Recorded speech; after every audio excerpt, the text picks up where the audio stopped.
Trichy hallmark business பள்ளியில் நடைபெறும் நிகழ்ச்சியில் என் ரமேஷ் மற்றும் ரொட்டேரியன் டாக்டர் கே சீனிவாசன் ஆகியோர் ஸ்ரீ ஆர் கிருஷ்ணமூர்த்தி நினைவு விருது பெறுகிறார்கள்.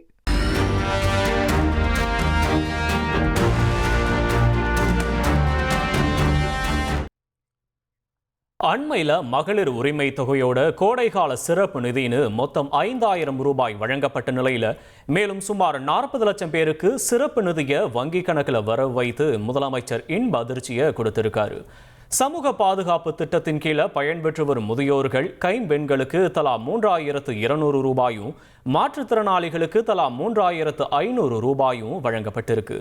இதே போல மீனவர் குடும்பங்களுக்கும் தேயிலை விவசாயிகளுக்கும் பணம் வழங்கப்பட்டிருக்கு. இது பற்றி விளக்குகிறார் செய்தியாளர் பாஸ்கர். மகளிர் உரிமை தொகையை தொடர்ந்து முதியோர்கள் கைம்பெண்கள் திருநங்கையர் மாற்றுத்திறனாளிகளுக்கான சிறப்பு நிதி தமிழக முதலமைச்சரால் இன்று அறிவிக்கப்பட்டுள்ளது. மார்ச் மாதத்துக்கான சிறப்பு நிதி ஓய்வூதியத்துடன் கூடிய தொகையாக 2,000 ரூபாய் வங்கி கணக்கில் வர வைக்கப்பட்டுள்ளது. சமூக பாதுகாப்பு திட்டத்தின் கீழே முதியோர்கள் மற்றும் கைம்பெண்கள் 29,29,000 பயனாளிகள் இவர்களுக்கு மாதந்தோறும் 1,200 ரூபாய் வங்கி கணக்கில் வர வைக்கப்பட்டு வந்தது. சிறப்பு நிதியாக 2,000 ரூபாய் செலுத்தப்பட்டு இன்றைய தினம் 3,200 ரூபாய் வங்கி கணக்கில் வர வைக்கப்பட்டுள்ளது. மாற்றுத்திறனாளிகளுக்கான எண்ணிக்கை என்பது தமிழகத்தில் 5,92,000. இவர்களுக்கு மாதந்தோறும் உதவித்தொகையாக 1,500 ரூபாய் வங்கி கணக்கில் வர வைக்கப்பட்டு வந்தது. இன்றைய தினம் கூடுதலாக சிறப்பு நிதி 2,000 ரூபாய் செலுத்தி 3,500 ரூபாய் வங்கி கணக்கில் வர வைக்கப்பட்டுள்ளது.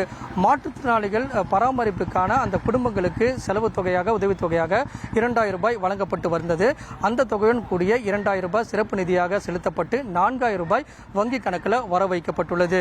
மீனவ குடும்பங்களுக்கு மீன்பிடி தடைக்காலத்துக்கான உதவித்தொகை ஏப்ரல் மாதம் முதல் ஜூன் மாதத்துக்கான அந்த தொகை என்பது 8,000 ரூபாய்.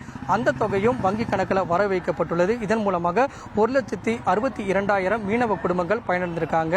தேயிலை விவசாயிகள், இந்த விவசாயிகள் கொள்முதல் செய்யப்படக்கூடிய அந்த பசும் தேயிலைக்கான ஆதார விலை என்பது 2,000 ரூபாய். அந்த தொகையும் வங்கி கணக்கில் வர வைக்கப்பட்டுள்ளது. தமிழகத்தில் 1,31,00,000 மகளிர் உரிமை தொகைக்கு தொகை பெறக்கூடியவர்களுக்கு ஏற்கனவே சிறப்பு நிதியாக 5,000 ரூபாய் அறிவிக்கப்பட்டு அந்த தொகையெல்லாம் வங்கி கணக்கில் வர வைக்கப்பட்டது. கோடைகால சிறப்பு நிதி மகளிர் உரிமை தொகைக்கான அந்த தொகையும் 3,000 ரூபாய். இதையுடன் சேர்த்துதான் அந்த தொகையெல்லாம் 5,000 ரூபாய் வங்கி கணக்கில் வர வைக்கப்பட்டது. அதைத் தொடர்ந்து தற்போது புதிய அறிவிப்பாக முதியோர்கள் கைம்பெண்கள் மாற்றுத்திறனாளிகள் இவர்களுக்கான உதவித்தொகையும் சிறப்பு நிதியாக அறிவிக்கப்பட்டு இன்றைய தினம் வங்கி கணக்கில் வர வைக்கப்பட்டுள்ளது. இதன் மூலமாக 40 லட்சம் பேர் இன்று பயனடைந்திருக்கிறாங்க.